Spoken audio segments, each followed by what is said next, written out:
Bienvenidos a otro podcast, CIEF, Compartiendo Ciencia. Tenemos por invitado al doctor Benjamín Barón para platicar sobre revistas científicas y validez de contenidos en documentos arbitrados. Tome nota de estos valiosos tips. Quédese con nosotros. Comenzamos.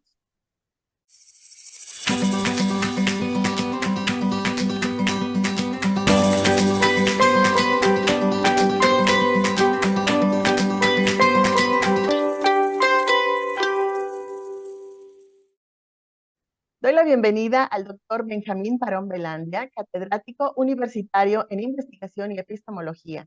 Es director en jefe de la revista de educación Praxis Pedagógica. Es director del grupo Laboratorio de Formación Docente en Investigación e investigador del grupo Innovaciones Educativas y Cambio Social, reconocidos y categorizados por MinCiencia. Es líder del proyecto de investigación sobre formación docente en investigación en la Corporación Universitaria Minuto de Dios o Uniminuto.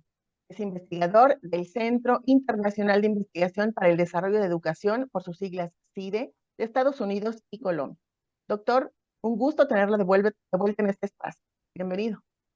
Doctora Zaira, muchísimas gracias por la invitación y bueno, al Comité Iberoamericano de Ética y Bioética, también muy agradecido por este espacio para conversar. Al contrario, muchísimas gracias. Sabemos que su labor es en muchos lados y que está muy ocupado y muchísimas gracias por este espacio. Quisiera comenzar nuestra plática del día de hoy definiendo el concepto de validez en la investigación, por favor. Bien, cuando nosotros hablamos de validez de la investigación o la información que arroja los procesos de investigación, estamos haciendo referencia a un principio de concordancia entre la realidad que existe en el medio en el que se desarrolla la investigación y los resultados que ella genera. Esto en términos muy particulares es cuál es la relación que existe entre lo que se dice y lo que se publica. Muy bien, entonces, tanto para revisar los instrumentos que voy a revisar como para mostrar los resultados que estoy obteniendo, debo de seguir ciertos métodos estadísticos. Probablemente un 5% de error sea mi límite. Pero en el caso de los estudios cualitativos, ¿cómo hago esa validación? Bien, cuando nosotros hablamos de un concepto que está ahí fluyendo y que a veces no hablamos, es el tema de la confiabilidad. Entonces, cuando manejamos modelos o métodos, técnicas, datos de carácter corte o enfoque cuantitativo, es como tú lo planteabas, cuanto más tú te acerques a la totalidad, al universo de la población, hay mayor nivel de confiabilidad. La confianza que yo tengo en esa información que genera esa población. Cuanto más se distancia el universo, se vuelve menos confiable. Por eso tú hablabas del 5%, ¿sí? Como ese margen de, digámoslo así, de error, ese es supremamente confiable. Cuando se empieza a distanciar 95, 90, 80, 75, se vuelve menos confiable el resultado de la información. Claro, todo ello parte de los, hablemoslo así, los containers o las preguntas que se me vuelven los almacenes de los datos. ¿Qué tan confiable es una pregunta? Ahí hacemos referencia a los instrumentos. Entonces, cuando un instrumento es confiable es porque ya ha pasado por un proceso de validación de expertos. Entonces, cuando yo voy a buscar una investigación de corte cuantitativo, yo busco personas, no solamente el gran enfoque cuantitativo en términos de generales de la investigación, sino yo tengo que buscar una persona experta en datos cuantitativos de esa investigación. Hay una policromía grandísima, a pesar de que decimos, no, cuantitativo, cualitativo y mixto, no. Hay que buscar expertos en el tema. ¿Por qué? Porque esa autoridad de ellos, no solamente el nombre, sino su experticia, es la que dice que esas preguntas van a arrojar los resultados que el objetivo está persiguiendo. Si el objetivo es al lugar donde yo quiero llegar, las preguntas son los pasos, esos puntos que me van a permitir construir o llegar a ese objetivo. Eso es lo que realmente hace un experto, mirar si una vez hechas las preguntas, los resultados me dieron como consecuencia la resolución o el logro del objetivo que tracé. Primer momento es ubicar esos expertos. Mm. Pero antes hay un paso muy importante que es el pilotaje, ¿sí? Entonces, uno hace un primer instrumento y lo circula entre una población semejante a la que va a ser sometido el estudio. Hace algunas preguntas para mirar, antes de someterla al proceso de validación de expertos. Ajá. Esto siempre lo hacemos con el ejercicio o con el único propósito de acercarme más a la población. Aquí no es tan importante la pregunta o el fondo, sino que la población a la que yo le voy a dirigir el estudio, la pregunta, comprendan qué es lo que se quiere hacer, ¿vale? Lo otro, la profundidad, la consistencia, la secuencia, la dilación, esa la mira el experto. Lo que yo miro con con ese proceso de pilotaje es que las personas a las que va a ir el estudio entiendan lo que se quiere hacer, ¿vale? Así no tengan ni idea de las preguntas. Y, por ejemplo, en el caso de que yo quiera hacer alguna entrevista, a lo mejor a profundidad o guiada, los expertos también le podrían dar una revisión, pero surgen preguntas al momento de estar haciéndola. Entonces, si es una investigación cualitativa, tengo que detallar todo el proceso que he hecho en la parte metodológica para que sea válido. Em, hay una minucia en el componente metodológico, sí. Sin embargo, no hay que caer en el fenómeno de parálisis por análisis, y es que te dedicas a detallar tanto, tanto, tanto, que lo llevas al cálculo infinitesimal, al que no puedes dejar de decir nada. No, tú vas agrupando componentes, lo que estás diciendo después de haber hecho el instrumento, ahora sí lo aplicamos y ya quedas validado por expertos. De hecho, hay que expedir una carta donde digo yo, Benjamín Barón Belandia, soy investigador cualitativo del enfoque biográfico narrativo, doy fe que el instrumento, etcétera, etcétera, y firmo esa carta. Otros 4 para el instrumento se aplica que yo estoy haciendo el agenciamiento de la entrevista. Hay cosas que empiezan a surgir en el devenir de la investigación, de la entrevista, y empiezo a cruzar preguntas porque siento que la persona me está desviando la respuesta o que hay cosas más interesantes que hay que tener en cuenta, y ese instrumento que es el listado de preguntas, el dossier de preguntas, contempló, pero que yo empiezo inmediatamente a tomar notas. Después de haber hecho la entrevista, yo puedo hacer una entrevista en profundidad. Porque, como decía de pronto Carlos, hay cosas que quedan en el medio, cosas que yo digo después de haber escuchado la entrevista cuando estoy sistematizándola. Pedro Sotolongo, corrijo. Digo, ay, aquí me hizo falta haber hecho esta pregunta, reelaboro o elaboro un nuevo instrumento que es el de entrevista en profundidad. Y fue todo eso que a veces me inspiró la persona. En el momento no se lo puede preguntar porque si no hubiese quedado una entrevista muy extensa, o posiblemente el entrevistado se hubiese cansado, o pierde el objetivo de la entrevista, o no cumplo con el propósito del instrumento que ya fue validado. Entonces hacemos una entrevista en profundidad. Y ya también si nosotros queremos pasarla por un juicio de experto, pero no es una conducta regular, porque esta entrevista en profundidad no es tan rígida como el inicial. Si hablamos la inicial, una entrevista en un nivel de rigurosidad, la entrevista en profundidad busca unir esos puntos que quedaron demasiado distantes entre la pregunta que se hizo y la respuesta. La persona contestó lacónicamente, pero yo no quería lacónico. Yo quería que tú fueras más descriptiva, que hicieras mucha más amplificación, mucha más prolexis, que te dejaras llevar por la pregunta y simplemente me contestaste sí o no, más o menos, no, no. Pues voy a hacer una en profundidad donde utilizo, que es una de mis experticias, una metodología narrativa para provocar el diálogo, para provocar respuestas de mayor dimensión. No me importa que pasen una pregunta 5 o 10 minutos, lo importante es, como decía Legrand, ese magma de datos, de información que ella o él me vayan dando, porque después yo selecciono de ahí lo que los criterios de la investigación me pidieron, que es un poco el tema de la validez del conocimiento en términos cualitativos.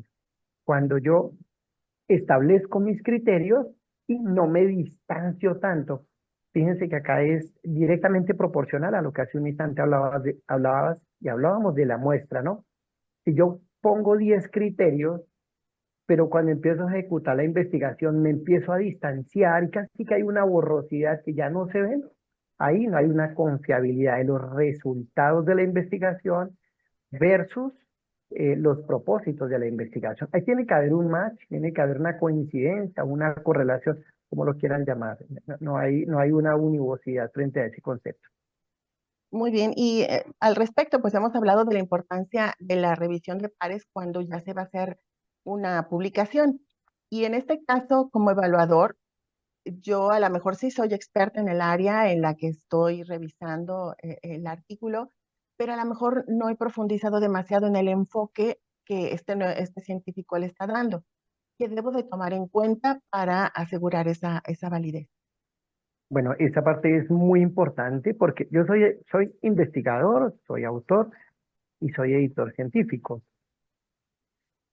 A uno le llega un artículo, a mí he recibido artículos de investigación biográfico y metodologías que yo no las conozco como totalidad. Nosotros podemos conocer el nombre de todos los instrumentos y en muchos idiomas, como decía un filósofo hace un tiempo, pero no conocemos la profundidad y la totalidad de los instrumentos. Lo que yo conozco es un acervo general que me permite fluir y buscar esa información. Irremediablemente y felizmente, yo lo diría, hay que estudiar o hay que repasar conceptos que incluso en nuestra corriente están. Nosotros nos acostumbramos desde la división, o más bien desde los procesos de autonomía que tuvo la investigación cualitativa de la cuantitativa, separarse del método científico y empezar a tomar una identidad, reconocer un método, un enfoque, unas preguntas, un lenguaje propio en la investigación cualitativa. eh, Parece que hubiésemos caído en la misma trampa de la investigación cuantitativa y nos volvemos tan rígidos que ahora nosotros como investigadores cualitativos, ahora le ponemos una rejilla a la investigación. Entonces uno dice que eso no lo hacía el método científico, ignora nuestra gran crítica al método científico. ¿Dónde está esa plasticidad que tiene el gran entendido de la investigación cualitativa, que era describir y comprender fenómenos de la realidad social para mirar cómo la podemos intervenir, independientemente que ello se haga en partículas, es decir, investigación como estudios de caso, o que se haga con grandes poblaciones? Entonces, es un elemento muy importante que hay que tener en cuenta ahí a la hora de hacer el proceso de validación de un artículo científico o de un artículo de revisión. Y el reto mío es que yo acepto porque está dentro de mi gran campo de conocimiento. Y yo soy un actor dentro de ese campo de conocimiento en términos de Bourdieu, ¿no? Pero no me las sé todas, tampoco las desconozco todas. Yo como investigador y evaluador, cuando llego a ese rol, voy a tener que recordar algunos apuntes, voy a tener que ir a unos libros, a unas metodologías que desconocía en una medida, repito. Si yo me acerco a Antonio Bolívar, uy, él hace un barrido impresionante, pero hay cosas que se quedan por fuera, que ya trabaja José Luis Mesa Rueda, o que trabaja Delors Rimonberger, o que trabaja María José Isao Pasegui. Posible que se salga de ese contexto, ¿sí me voy a entender? Entonces uno tiene que ir a ellos, y no va a ser tan exhaustivo porque yo tengo un bagaje dentro de ese campo de conocimiento y lo que voy a es a pesquisar allá que no recuerdo, que no conozco, pero rápidamente en términos de la ZPD, rápidamente llego a ese nuevo campo de conocimiento y no me da tanta luchita realmente. Y ahora, como investigador, si estoy trabajando en mi tesis de licenciatura, a lo mejor en maestría, y estoy haciendo un trabajo de investigación y me estoy empapando del tema, pero quiero hacer una publicación de los avances que llevo. ¿Cómo puedo asegurar la validez de la aportación que voy a hacer si aún estoy en el camino de terminar mi investigación? Bien, la palabra que tú dices es súper crucial. No hay camino, nosotros hacemos el camino. En ciencia, aunque ya tenemos algunas autopistas, pero todavía hay un cielo que no tiene autopistas, ¿no? Todavía no. Entonces, hay una responsabilidad grande cuando yo empiezo a investigar y es la de dar cuenta de mis avances y resultados de investigación. Hay componentes o fases o momentos o etapas, como lo quiera llamar, también es polisémico, de la investigación en las que yo debo ser responsable de dar a conocer a mis comunidades que encontré. Mira, si yo encontré dentro de la revisión literaria, o de la revisión de la literatura más bien, más que literaria, algún artículo o algún libro del que nadie haya dado cuenta, yo eso lo tengo que decir en la revisión de la literatura. ¿Sí? Tengo que decirlo porque es importante y es en qué momento lo hago, en los primeros meses de haber empezado la investigación. ¿Por qué? Porque es donde yo miro si mi problema es pertinente, es importante, es relevante, o si de pronto es un pseudo problema, o es un problema de laboratorio que yo me inventé aquí con mis estudiantes. No. Entonces, fundamental que yo en esa primera fase le dé a conocer a otros. Por eso esos artículos de revisión son tan importantes en ciencia, porque pensemos en el concepto de optimización de los recursos y en este caso el recurso más escaso que tenemos, que es el tiempo. El tiempo es infinito, pero para nosotros es finito. ¿Sí? El año tiene 365 días más 6 horas, no tiene más. La semana 7 días, el día 24 horas, y así lo queramos hacer rendir, no da más. Cuando nosotros hacemos una revisión de la literatura, lo que hacemos es facilitar, optimizar el tiempo para otros investigadores. ¿Cuándo quieres recibir la revisión de la literatura?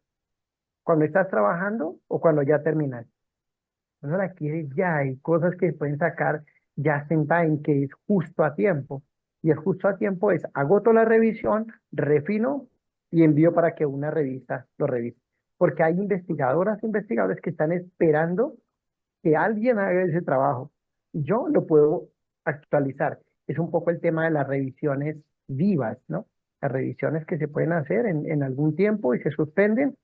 Y las revisiones vivas son esas revisiones que nosotros hacemos cuando pertenecemos a una corriente, a una escuela, a una tendencia de investigación y estamos actualizando todo el tiempo y le estamos dando a conocer. Mira, se publicó este año, no como inventario, sino como texto narrativo. Esto es lo que se produjo, este fue el objetivo, esta fue la metodología implementada y con esa metodología, pues ellos concluyeron que hasta ahí llegó la investigación. Y hay otra persona de la misma corriente que está actualizando esas revisiones. Todo ello, pues para mantenernos actualizadas y actualizados. Entonces, cualquier momento de la investigación es importante y repito, es mucho más en este primer momento en el que es tan importante decir el problema de investigación que estoy abordando o la idea de investigación que estoy abordando es importante, pertinente, relevante, porque mire, he consultado en estos millones de registros gracias a la inteligencia artificial hoy día. Antes decíamos 400 y nos parecían muchos. ¿A qué hora hago la red? ¿No? Inteligencia artificial hoy hace Rabbit, hace la pesquisa de los datos y empieza a organizarlos de acuerdo con los criterios que yo le establezca y me dice por K de datos. Entonces ya no es tan complicado. Y tengo que decir a las comunidades académicas y científicas, y esto es como la noticia, válgame la redundancia conceptual, tiene que ser nuevo. Si yo salgo de segundo con ese artículo, pues ya me perdí la novedad. Siempre nos acordamos del primero, del segundo, no. Y yo quiero que mi artículo marque una pauta, un hito. De hecho, es ciencia por esa movilidad que vamos haciendo, a veces, repito, no en las grandes transformaciones en términos de Tesla, sino más bien en esos cambios cualitativos en las relaciones que plantea Brigitte Pitts en el efecto mariposa. Esos cambios pequeñitos que hacen grandes transformaciones. Doctor, todo esto es muy interesante, pero desgraciadamente hemos llegado al final de este video podcast. Entonces, no sé si quisiera dar algunas palabras de cierre. Bueno, primero a ti y al Comité Iberoamericano de Ética y Bioética por invitarme a este podcast. Siempre es un placer y también siempre es frustrante sentir que el tiempo es tan leve y que nunca me alcanza. Pero bueno, muy agradecido y ustedes saben que pueden seguir contando conmigo en estos espacios y como evaluador de los proyectos que ustedes tienen, los eventos que se realizan anualmente. Muchísimas gracias y bueno, súper conectado con la red. Muchísimas gracias, doctor. Y sí, ojalá más adelante podamos platicar sobre metaanálisis, metasíntesis y todos estos diversos tipos de investigación que hay, porque sí, como usted dice, la verdad es muy valioso consultar esos datos e irse directamente a la fuente. Agradezco entonces la participación del doctor Benjamín Barón Belandia y a usted por permitirnos compartir la información valiosa. A su vez, lo invitamos a que nos escriba por correo, por favor, a Comité Ibero de Ética y Bioética. Sugiéranos qué tema les gustaría ver, platicar incluso con el doctor de nueva cuenta. Y revisa nuestros canales, kiev.academic, tanto en YouTube como en Facebook y en Instagram. Sigue en contacto con nosotros, por favor, y aprenda de nuestros invitados. Muchísimas gracias, doctor. Que tenga un bonito día. Vale, un feliz día para ti también y para toda la comunidad que en este momento se encuentra conectada a través del comité. Un Muchas feliz día. gracias. Hasta luego. Nos vemos. Hasta luego. Cristian.